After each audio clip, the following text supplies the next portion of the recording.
Thank you. Well, first of all, as the last speaker, I thought I should say I'm really impressed with the variety of intellectual endeavors that we saw reported here today. I'm genuinely impressed. I thought that for this kind of talk, I should talk about the Yale community. I believe that the kind of interaction we're having tonight is essential. I was touched by Professor Connor's story, and it reminded me that most of you here are probably temporarily in the official Yale community. And it made me think that perhaps I should say that any of you here who were once in our community are always in our community. And I don't think it matters that much, ultimately. We live. So I wanted to talk about the intellectual community, which is essentially. Do I have my thing up? Yeah. This is. I think that I was going to take also from William Stewart's takeaway. One of your takeaways was look for colleagues outside of your discipline. I think it's really important that we communicate like we have been tonight. And I want to thank the organizers for putting this together. I've been at Yale for 33 years, and this has never yet happened. So, but we all give different insights to the same sorts of problems. And so I am inspired. I don't know if any of you are, but I am inspired by tonight.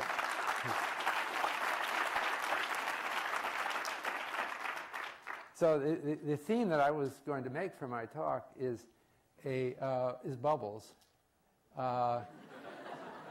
Actually, bubbles are a metaphor that the philosophers Lakoff and Johnson said that science proceeds by metaphors, that scientists may present their results finally in some very formal way, but they learn intuitively. So we have the metaphor of a bubble, and that's going to be the theme of my talk, which influences a lot of different things. But primarily, I'm talking about speculative bubbles. That is, like a stock market boom and crash. We had a conference here at Yale a few years ago that was focused on, do you remember this event? The stock market crash of 1720? That was the first really big stock market crash. Not in America. We didn't have a stock market yet. It was in Europe. That picture here. Now, this is again about the consilience, about the different fields. This is a little bit of, can I point with this? Well, anyway, you see what it is. Art history, okay? This is an artist's conception of the psychology behind the 1720 European stock market crash. We put out a book.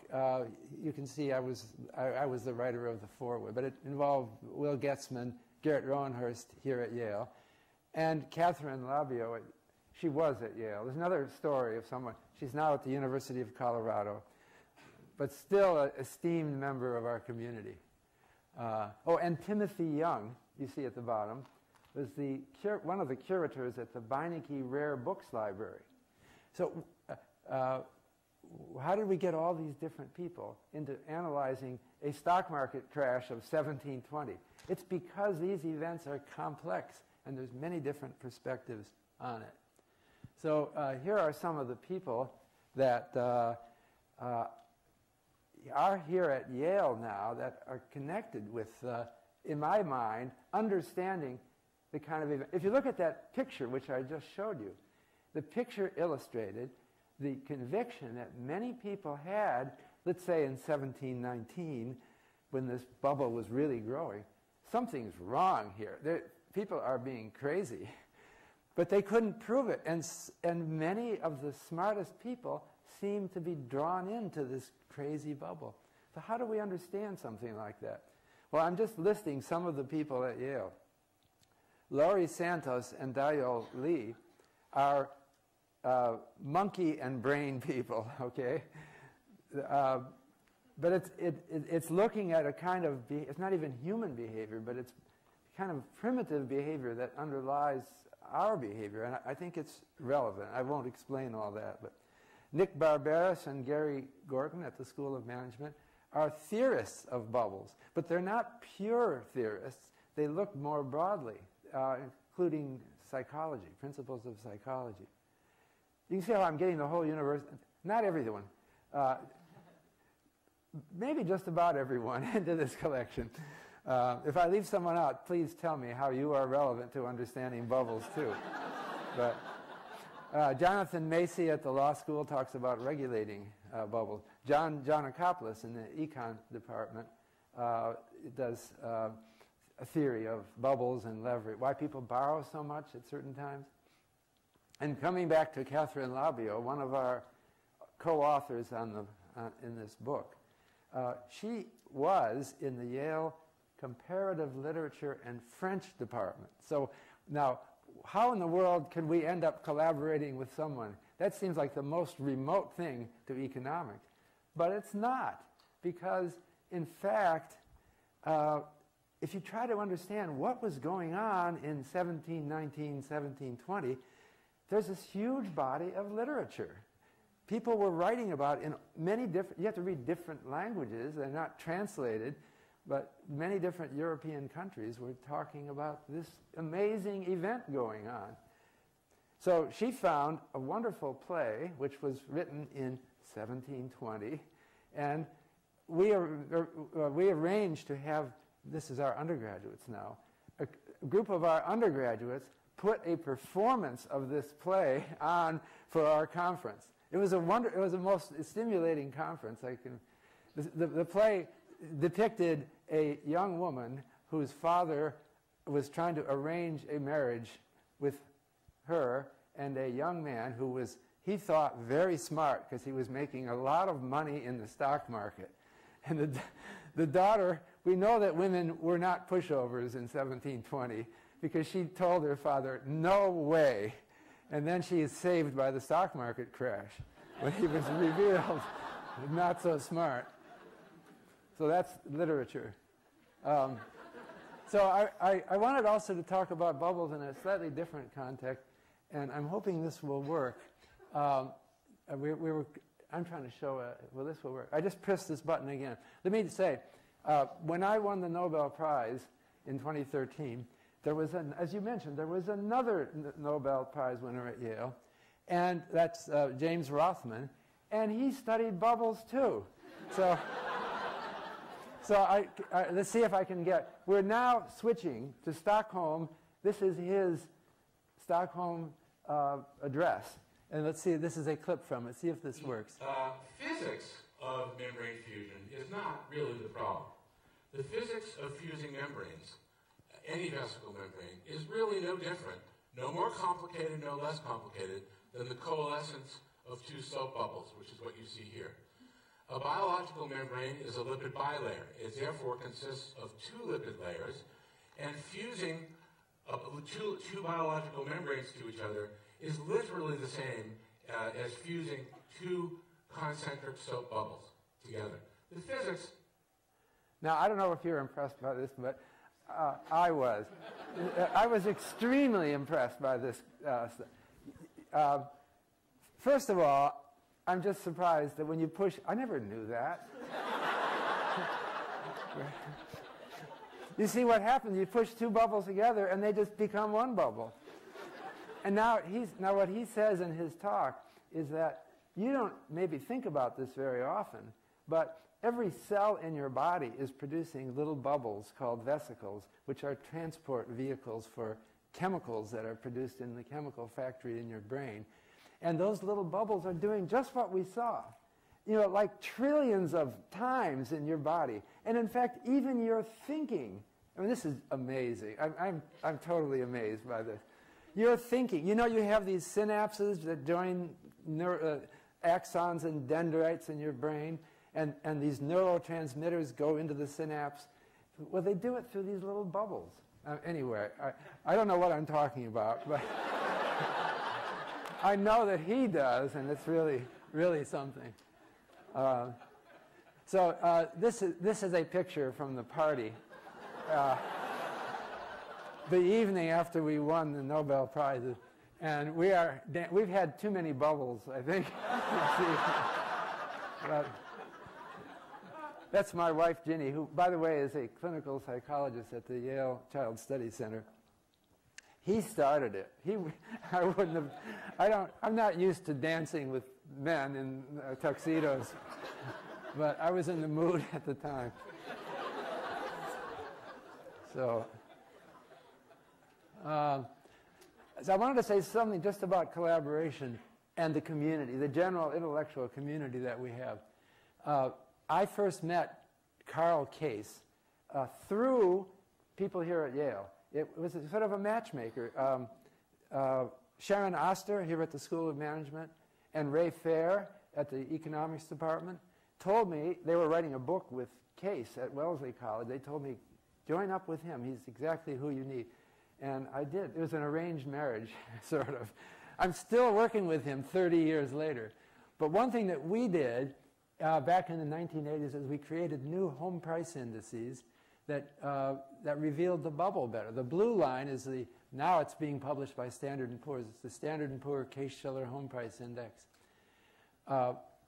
And then the red line is an old index that the government produces. We show the bubble in home prices much better than the old index because we were looking at existing houses. It's amazing the difference. But there's a big difference because the other one is a new house index. Very sophisticated, but it's new houses. Why doesn't it show a bubble the way the existing houses do? It's because they don't build new houses where it's bubbling, because they can't. There's no land there. So we help discover the obvious. Often that's what research does. It's just better methods. But I'm still collaborating with Case.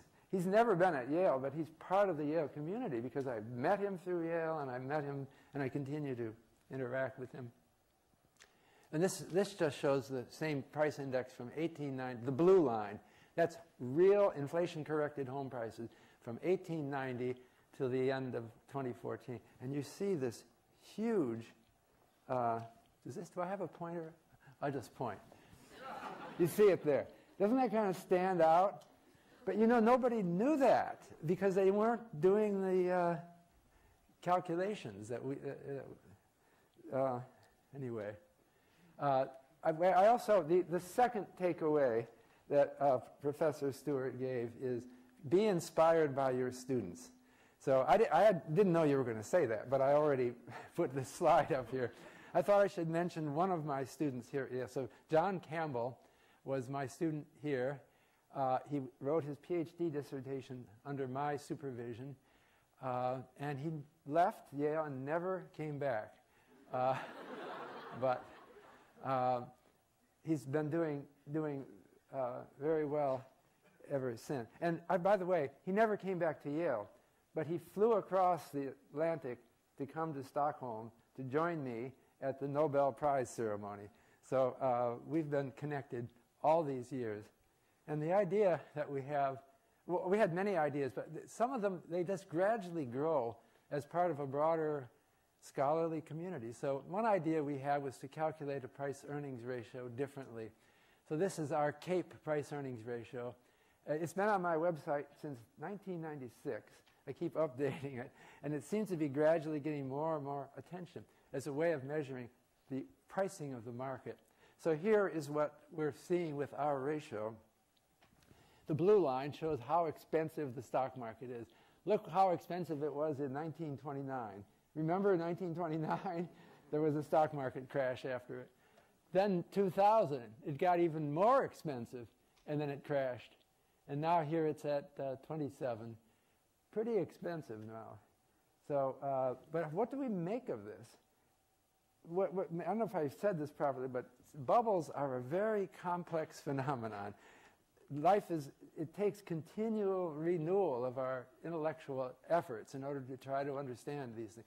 But right now, it's actually gone up a little more since I did this chart. It's up to 27. It's expensive. The stock market is expensive right now. When was it more expensive? 1929, 2000. That's it. It's never been this expensive. All the other times were lower. So I'm a little bit worried about this.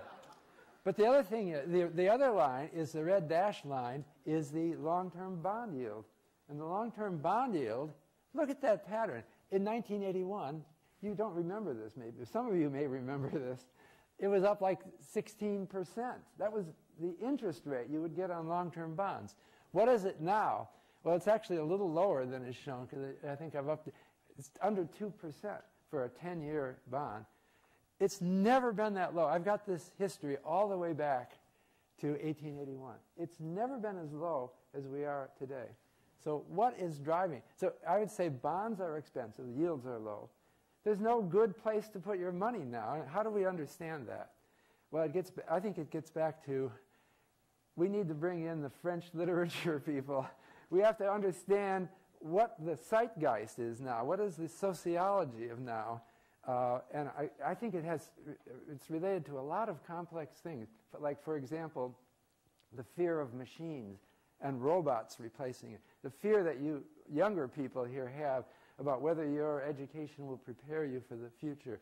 It has to do with rising concerns about inequality. And I guess Amy was saying about power inequality. What's going on? Ultimately, that affects people's decisions to spend and to save and to maybe bid up asset prices. So my last slide, I'm going to finish with a plug for my course. I have a course called Behavioral and Institutional Economics, and I think just about every college every school in the university has sent at least one student to my. I think I've had nursing, I've had drama, I've had music, but very few of those. So this is my plug for my course. It's next semester. It's about behavioral economics is a broad perspective. Institutional economics is about the laws and the organizations that drive our society. And I'll stop with that.